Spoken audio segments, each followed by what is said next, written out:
Hi, my name is Sean. I'm a partner at Digital Intent, and I'm here to talk to you today about conversational interfaces and chatbots, the opportunities they present, the questions they raise, and ultimately why we think that it makes sense to pursue initiatives in this space.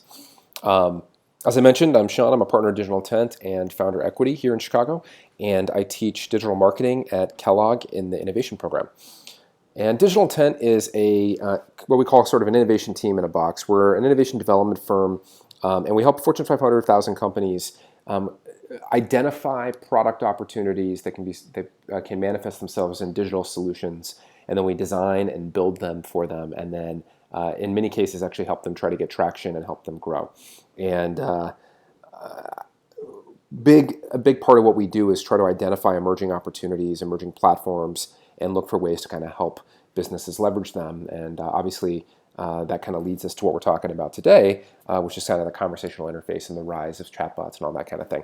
So I'm guessing that most of you probably have some sense for what I'm talking about here, but just a quick preamble on how we kind of identify or define these things internally.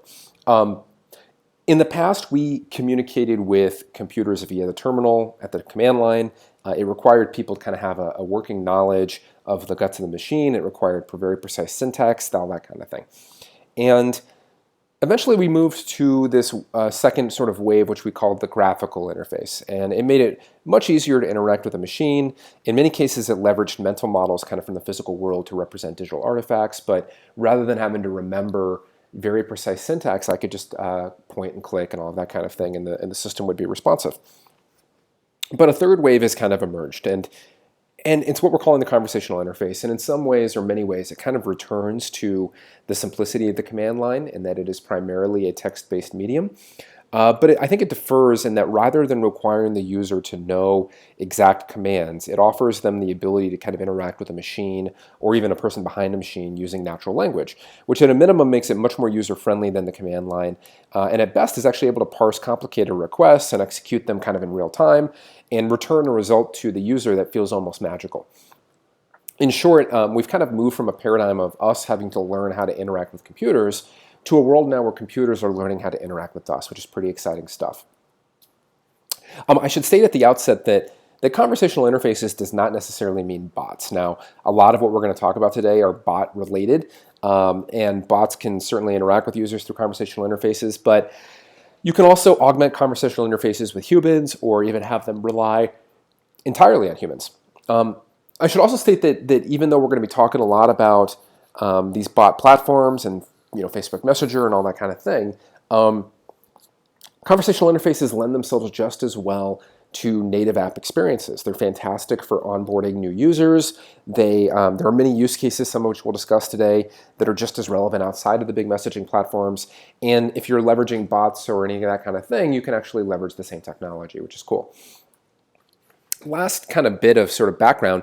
When you are talking about bots and sort of this sort of machine learning kind of paradigm, there's really two sort of models that people are using right now. The first is called a retrieval-based model, which you can think of as similar-ish to kind of a phone tree in that it has a predefined set of responses and it uses some kind of an algorithm to pick the appropriate response based on the user's input and the context in which they're in. And so while the machine is learning or parsing the intent of the request, it is not generating responses on the fly. So you could think of it as sort of kind of being smart on the front end and maybe a little bit dumb on the back end. Generative models don't rely on predefined responses, and so they're actually smart kind of on both sides. So they generate new responses from scratch. They're typically based on kind of machine translation techniques, which we've used for a long time in terms of translating one language to another. Both approaches have some pros and cons to them. With a repository of kind of these handcrafted responses, you can create a scenario where over time that library gets built up into 10,000 responses or whatever, and it can be kind of hard to maintain. And it theoretically lacks a little bit of the magic to it. Generative interfaces theoretically are smarter, and when they work well, they give the impression that you're talking to a human, but they're really hard to train. They require tons and tons of data that are very likely to make grammatical mistakes early on. And candidly, I think most of the platforms that you would be leveraging for this stuff, at least today, are pretty much retrieval-based models anyway. And so while generative definitely has promise and exciting, and that's kind of, I'm sure, where things are going to be going, for the most part, you're going to be dealing with retrieval-based models in the short term. So why do we think conversational interfaces are interesting? Well, obviously users seem to prefer them. These various messaging services have kind of sprung up over the last few years. And there's even rise of platforms like Siri or Amazon Echo that don't rely on typed out text, but they still represent conversational interfaces, potentially even in kind of a better manifestation of them. If anyone who's ever used an Echo can attest to, it feels pretty magical when you use it. So you have all these platforms that have scale. In fact, it took less than 4 years for them to eclipse social networks in terms of active users. So users clearly like these kinds of interactions, maybe even preferring them to other kinds of interactions. And I think there's a couple of reasons why. One is they feel more personal than apps. So downloaded apps are basically the same for all users. You have the same kind of Chrome, and the experience for the most part is pretty rigid as you're kind of navigating between them. Because bots are so simple, and all of the Chrome kind of gets taken away, all of the imagery gets taken away, all you're interacting with is text. And that sounds plain, and maybe for the first couple of interactions or first couple of user requests, maybe there's a lot of overlap between one user and another, but very quickly, because they're parsing the intent and kind of customizing responses for people, the interaction can kind of take on a life of its own, which can feel pretty magical. And so some things that you could do with that, you could theoretically customize by the type of user. So the same request to two different members of an organization that are in different roles could give different responses and kind of customize their experience that way. You could also customize the way in which information is presented to them. So as a user interacts with a machine and you learn sort of what their preferences are, you can, rather than having them kind of create filters and save filters and kind of click all around and do all that kind of thing, you can do that work for them and remember those preferences for later. Second thing is, I think that they're more appropriate for many kinds of interactions. So we did a lot of customer development. We were talking to users as we were trying to wrap our heads around the opportunities that are kind of present in this way of kind of interacting with machines. And there were a couple things that kind of came to the front. The first one was brands have a desire to have a very deep relationship with their customer, which makes a lot of sense. But customers often don't necessarily want to have that same depth of relationship with them. And when it comes to kind of their an app on their home screen, they tend to be really selective about the kind of apps that they put on their phones. And that didn't used to always be the case. People would try out and experiment with a lot of different things, but App Store demand has kind of calcified in a way where most users are downloading no new apps per month. And it's just, they interact with all of these brands. They shop at retailers and they have a relationship with their mortgage company or all these kinds of things, but they don't necessarily want to have an app for that on their home screen. And so why that's an opportunity with conversational interfaces is they said that they would be more than willing to interact with a brand through something like a Facebook Messenger or something like that, where they can jump in, get their question asked, accomplish the task that they're trying to accomplish, and then get out without necessarily having it on their home screen. Second reason was there are circumstances where users are sharing personal information where they actually like the idea of having a machine be the one interpreting it. So things like diet or exercise tracking or sharing financial information, those kinds of things, they like the idea of having a sort of an objective third party that is not kind of judging them as they're kind of interacting with them.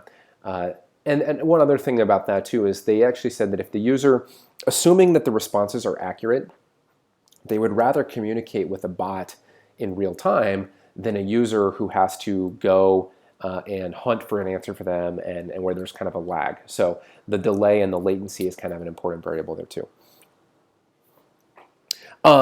Third reason was related to kind of browsing versus curating. And we don't think that traditional e-commerce is going anywhere. Obviously, the rise of Pinterest and image-based tools kind of lends credence to the idea that sometimes people want to just sort of sit back and relax and kind of browse through lots of products. And for an e-commerce retailer, with 10,000 SKUs, trying to shoehorn that experience into a conversational interface probably does not make sense.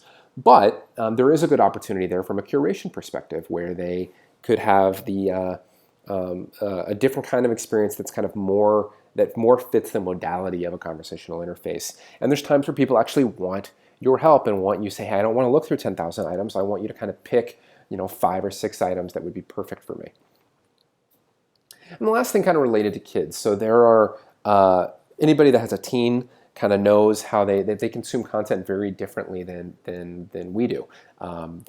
They're sending hundreds of text messages or thousands of text messages. They live on Snapchat. They almost never check email. And other than Instagram, they're a lot less likely to use social sites like Twitter and Facebook than older folks are. And so if you're a brand that is trying to reach that audience, leveraging conversational interfaces probably makes a lot of sense. And also kind of thinking forward, like those teens are going to go to college and they're going to be in the professional world.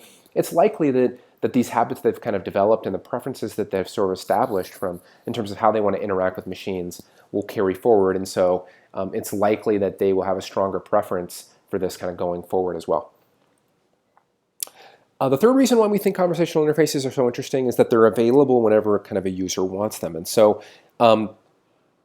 it's becoming important to think about our products and services in the right context. And we're no longer a web app or a mobile app.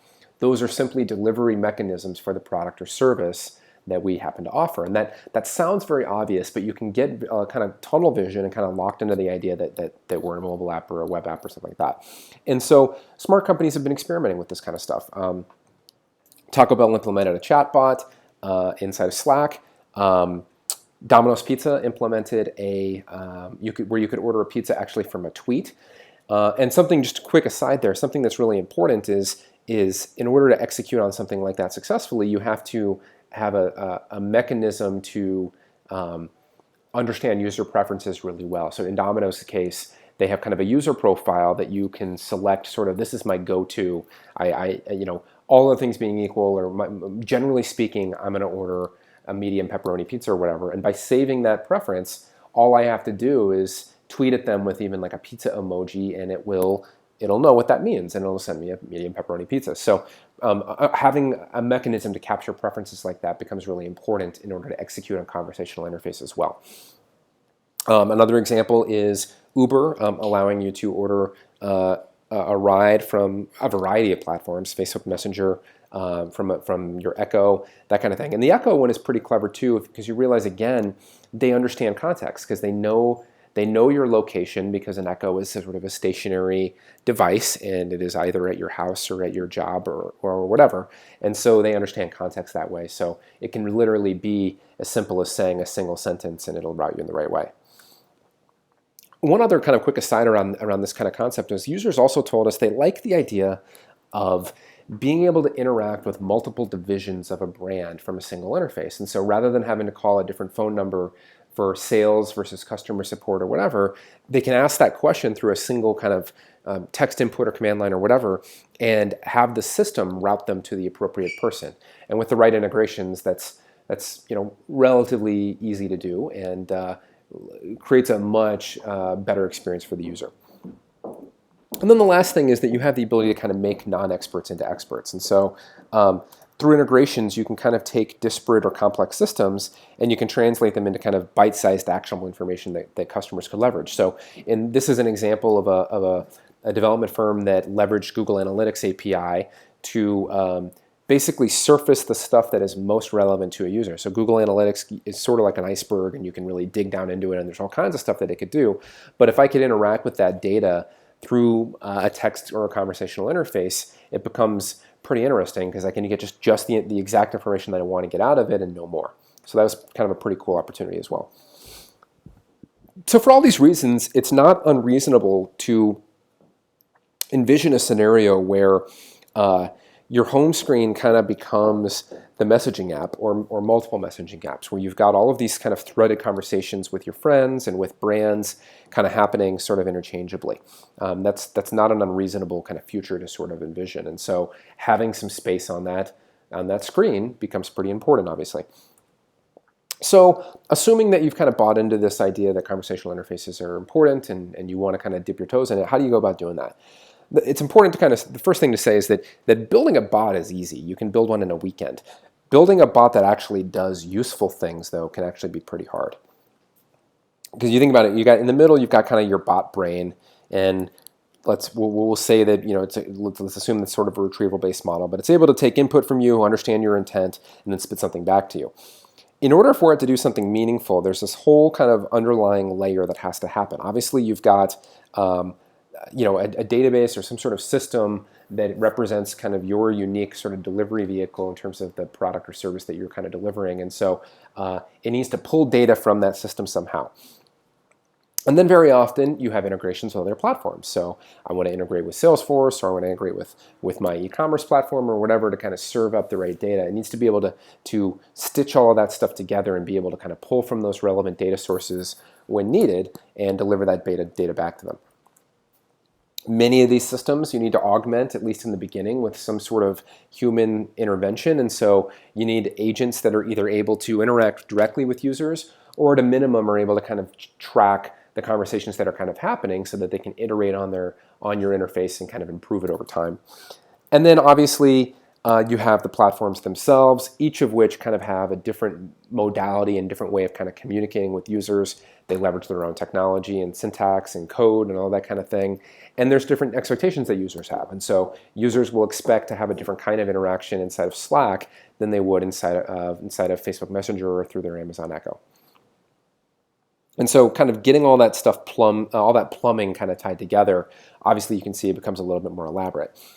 I already mentioned this, but while obviously the promise of kind of generative-based systems is exciting, really this is sort of a non-issue because the platforms that you're going to be leveraging all pretty much leverage retrieval-based models for now anyway. Now there's companies that are trying to think towards the future. So like Wit is a good example of they follow kind of decision tree logic where you kind of identify entities and intents and all that kind of thing, and then give them sort of a series of kind of answers or code to execute or those kinds of things. And then the idea is that behind the scenes they've got a learner, and that learner is kind of getting smarter over time. And obviously that's the play with these platforms is that machine learning is ultimately a data play, and that's why data becomes incredibly important in terms of teaching a system on how to do that. And so obviously these platforms are springing up because they want you to use them and 10,000 other developers to use them, and that in aggregate you guys are teaching their systems to become a lot smarter. And that's a very smart play, for Facebook and Amazon and Apple and all these players to kind of definitely do. That doesn't mean that you shouldn't leverage them. I think obviously the likelihood that they're going to build an intelligent learning interface or a generative-based interface is a lot higher than the likelihood that your brand will. And so that doesn't mean you don't use them. It's just something to be aware of. That's probably why they're doing that. But long story short, you're going to be leveraging a retrieval-based model. So plan on sort of a decision tree-based type of system, definitely in the short term. Second thing is to really narrow the domain. So the less a bot does, the better it's going to do whatever it is that it's supposed to do. It also means that it's going to be much easier to communicate the domain to the user, which means that the better the user experience is going to be for them. So it's better to be known for doing something really well. So from a user experience perspective, they're not going to expect that your bot can talk with them cogently about politics, right?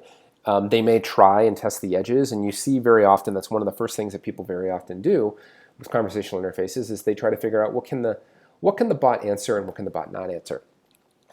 But just because the bot is not able to answer a question does not mean that it's an inferior user experience. The important thing is, can the bot answer a question that is relevant to the domain and relevant to the expectations that you have set for the user. So as long as it's able to do that, you're in good shape. And so it makes a lot of sense to communicate the bot's scope very early on during the onboarding experience or that kind of thing. Second thing is to spend a lot of time doing error handling. So alignment is super important. Bots need to very gracefully handle errors because every response that's kind of out of alignment with user expectations is going to erode confidence in the bot. That magic is going to go away. It's going to increase the likelihood that a user abandons. The good news is that the UI is basically your log file. So every single interaction that a customer has, if you have a product team that is paying attention to those interactions and is using that information, they can teach the interface and make it better on a daily basis or even an hourly basis. One framework that we use at Digital 10 all the time, and the basis for my class at Kellogg, is what we call the customer funnel. And this is basically Dave McClure's Startup Metrics for Pirates in a pretty triangle, but there are 5 real kind of levers that you can kind of manipulate from a product perspective. You got acquisition, so users come to your site through various channels. You got activation, they sign up, they go through your onboarding experience, that kind of thing. Retention, they come back. Revenue, you obviously monetize them somehow, and then referral, they tell their friends. And so when we started looking at conversational interfaces, we thought it was important to kind of look at it through the lens of each one of these levers. And so starting at the top with acquisition, we don't necessarily think that that bots and conversational interfaces are primarily an acquisition medium. So we do think that they're going to be really great for retention. We do think that they're going to potentially be great for referral at some point. But thinking of them primarily as an acquisition play, I don't necessarily know that that makes sense. For one thing, we don't necessarily know how new apps are going to be discovered. There's a lot of people that are trying stuff. Slack has its bot directory. Facebook has its directory, all of that kind of thing. Facebook's doing a lot of experimentation with like send to messenger buttons and kind of QR code like badges that you can put on there. I think that most likely they will be rolling out ad units very similar to app install ad units. I would be shocked if they don't do that. At which point, Facebook ads become the acquisition channel, and instead of driving them into your app, your mobile app, you're driving them into your messaging platform. But I don't think that you can think of them primarily as an acquisition interface. The only caveat I would put with that is that there maybe are users that would not have interacted with or would not have downloaded a mobile app that would be more likely to download something like this, or to start a conversation with a bot. And so that's a consideration or something to kind of keep in mind. Now, from an activation perspective, an onboarding perspective, I think this is key, right? The user is going to decide whether or not to engage with your bot or with your conversational interface on the basis of the first couple of interactions. And so what can you do there? Well, first of all, again, just to reiterate, narrowing the scope is super, super important. Letting the user know this is what this bot's purpose is, this is what it can do and what it cannot do is going to be critical. The second thing is make sure that it has personality. Since language and text is really all that you have to use here, the biggest opportunity that you have to increase user delight is to, other than kind of being able to execute complex queries and return complicated kind of stuff in a way that users would appreciate, the next best way is through personality. And so just as you would pay attention to how your brand communicates on Twitter or on a website, it's really important to create kind of a personality for your bot through your messaging interface. And so we've made an investment internally in bringing on some improv folks. I think authors and poets who are really gifted at creating narrative are going to be incredibly important in creating these kinds of experiences. And so when it gets time to kind of implement something like this, your first step is going to be to create the narrative that you want users to have. And to the degree that you have really great writers or people that can write copy that has personality to it, it will increase the likelihood that people adopt your product. Simplify data entry, that's super important. So leveraging built-in functionality as much as you possibly can is going to be important. So in this example, they're assuming kind of location. Either they learned that from your user preferences previously, or maybe they asked you to prompt your location using the location button in the bottom of the toolbar, or there are brands that actually have explicit location permission from interfaces like Facebook already. So Uber, for example, which is really tightly integrated with the Facebook Messenger platform, has explicit sort of location permission. So Facebook knows your location and is passing it directly to Uber.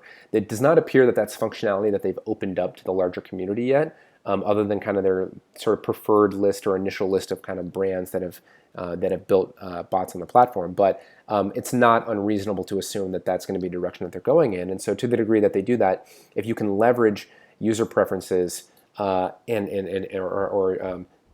information that you've gathered from the user to simplify data entry, that'll be important.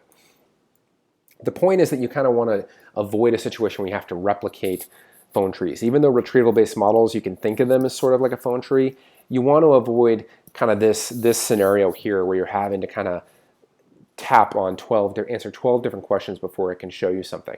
And you want to try to kind of do something a little bit more elegant than that. As I already mentioned before, I don't think that conversational interfaces probably lend themselves well to traditional e-commerce, but I think curation is going to be a pretty effective kind of mechanism. So you can curate in categories. So in this example here, they have kind of their weekly picks, and then they also have sort of a Mother's Day list or those kinds of things. And then once you click on that, you can kind of drill down. Using natural language filtering, I think, will be important. So you show a product, and the user, rather than having to select, again, in kind of a phone tree type of interface, what size do you want or what color do you want, allowing them to just kind of type it out. Do you have it in small? Do you have it in purple? And having the system understand what that means and show them the right response, I think, is going to be pretty important as well. If you could leverage image-based search, I think this will be important. So you can imagine a situation where a user grabs an image from Pinterest and drops it into your messaging interface, and then it's able to kind of parse that and return results. That'll be pretty important, and we've built implementations like that, and it's definitely something that is doable. But to the degree that that's something that would be relevant for the use case, that's something to try to think about. And then, look for opportunities, again, to kind of bake in delighters or bake in personalities. So leveraging emoji-based search, for example, pretty limited in its usefulness, candidly, but just something to kind of think about is what else can we do to kind of bake in delighters that lead to increase customer satisfaction or increase, theoretically, retention or increase referral. So what about retention? Context is huge. So to the degree that the system can remember and learn about me, that will be really valuable. So a good example here would be I purchased this product. Can I exchange it? Being able to have support and sales, again, happen in kind of the context of the same interface is pretty compelling. And then being able to parse a simple sentence and have it know what that means and actually take care of all of the junk for me can feel really, really magical as well. The other important idea is to remember user preferences, and you can kind of use that as an opportunity to kind of prompt a user over time. So here are some gift ideas for you based on your mom's birthday, which I know you ordered from us a year ago about that. So if it can remember me and remember my preferences and remember my settings and remember previous conversations that I had with it, the interface will become a lot more interesting and something that I want to interact with more over time. It's important to note that you need to be really careful about how you use notifications. This was true with mobile apps as well in terms of push notifications, but I think even more so here because it is so easy for me to block a bot or block a person inside of these interfaces. It's really, really important. So again, I think it's important to not think about these as primarily push-based interruption channels. It's important to think of them primarily as channels that the user is going to initiate. I think that you can do this prudently, and I think that you can do this intelligently and periodically request things with people. I also think, depending again on the context of your relationship with the customer, will determine the degree to which you can do this more or less. So there are types of brands, for example, meal delivery platforms where I've kind of habituated and developed a habit where I like to order from those same platforms on a daily basis. Being prompted each day might make a lot of sense. Versus my mortgage company, I probably don't want to be interrupted on a daily basis or even a weekly basis for my mortgage company. So understanding the nature of a relationship is really important. Last thing, referral. Nobody really knows yet. There are not a lot of good referral-based mechanisms kind of baked into these interfaces yet, but we know that they're going there. I mean, there is no reason to assume that they wouldn't. And so what can you theoretically do there? Group shopping could theoretically be an example of that. Potentially group customer support. Maybe you have a family plan with your phone provider, for example, or something like that. But thinking through ways that you can intelligently leverage referral to drive more people into your interface will be pretty important. And so start thinking about that stuff now so that when that functionality is exposed as part of the platform, you'll be able to leverage it. So that was sort of the how. When does it make sense to dip your toes in this stuff? Well, Obviously, the first banner ad debuted a long time ago. It was actually in 1994 on Hotwire. It had a click-through rate of 78%. The average Facebook click-through rate as of 2015 was 0.171%. So that's a 450x difference, which points to the idea of what Andrew Chen calls kind of the law of shitty click-throughs. The idea is that with any new marketing channel, any new ad unit, any new platform, performance is initially pretty great. There's a novelty to it. Users are open to trying new things. But as a channel gets saturated, its effectiveness wanes and user demand begins to calcify. We saw this with the first iOS apps as well. The first iterations of a new channel are usually pretty crude. There's lots of experimentation. And candidly, the current implementations of bots are not that great. They don't work all of that well. They're pretty, quote unquote dumb as far as it goes. But that's okay right now. You can think about this whole platform as kind of being in beta in a way, and users' expectations are pretty low, but that is going to change over time. The Gartner Hype Cycle is a tool that we use internally that shows kind of how emerging technology moves through a market. So as a technology becomes viable, early companies start to flock to it, they begin to experiment. Many of those experiments don't pan out and interest kind of starts to wane, but smart, adaptable companies that stick with it, that understand that these experiments are investments in figuring out what works, will often make it through this sort of trough of disillusionment and then will benefit from the emerging technology, often in kind of a disproportionate way. And so once the most effective business cases are clearly identified, the companies who were sitting on the sidelines jump in, but the impact on the business is not nearly as strong. I think it's safe to assume that we're here right now in terms of conversational interfaces and bot-based tools. As I said, most of the current implementations are crude. The players aren't that great. The first version that you create probably isn't going to be that great. But I think there's at least 5 good reasons for kind of moving on this opportunity right now. One, it's a good PR opportunity. There aren't a whole lot of people that are doing this yet. And so there's an opportunity for you there in terms of jumping kind of in and being kind of positioned as an innovative company that's kind of forward thinking. And as you can, Domino's has obviously leveraged this in a variety of ways to great effect. Number 2, you can capitalize on kind of an unsaturated channel. So again, not necessarily from a acquisition, push, interruption perspective, but at least from there aren't a whole lot of bots that are kind of saturating the bot sort of directory or the bot marketplace yet. And so users are experimenting with that kind of stuff right now. And so there's not as much noise as there will be going forward. Number 3, the barriers to entry are lower. As I mentioned, kind of user expectations are not as high. And so your bot can make mistakes and can kind of learn, and the user isn't going to necessarily be offended by that to nearly the degree that they will in a couple of years. And so it's important for you kind of to dip your toe in the water and kind of figure out some of this stuff now. And then the last thing is that you get to figure out what works faster. So one of the platform or the frameworks that we're really big believers in is kind of the lean startup philosophy, and specifically kind of this idea of a build, measure, learn loop. The earlier you build, the idea is that the faster you iterate through this build, measure, learn loop, the faster that you have a hypothesis that you then build and test and learn from, the faster you're going to make something that solves your user's problem in a differentiated way. And unlike App Store or mobile apps where you have to kind of go through the App Store submission process and all of that kind of thing, you can actually develop a hypothesis, build it, and deploy it in the exact same day with a conversational interface, which allows your cadence of experimentation to really accelerate and your cadence of learning from user feedback to really accelerate. So we would suggest build version 1 now. Learn what works, iterate on it, repeat, and get yourself out ahead of the game, be ahead of your competitors, and try to really figure out what the possibilities are for conversational interfaces and with these chat platforms for your specific customer base. And to the degree that that's something that you want to do, we'd love to help you out with that. We have a full service team that can help craft the narrative. We can design and build the conversational interfaces inside of native app experiences. We can help you kind of build that brain. We can handle the integration work with your backend platforms. And we love the iterative process. We love kind of putting something up and seeing how it works and getting some users in there. So if that's something that you think would be interesting, we'd love to talk to you about that. Otherwise, I thank you for taking the time to listen to this, and I look forward to seeing what you build. Thanks for listening.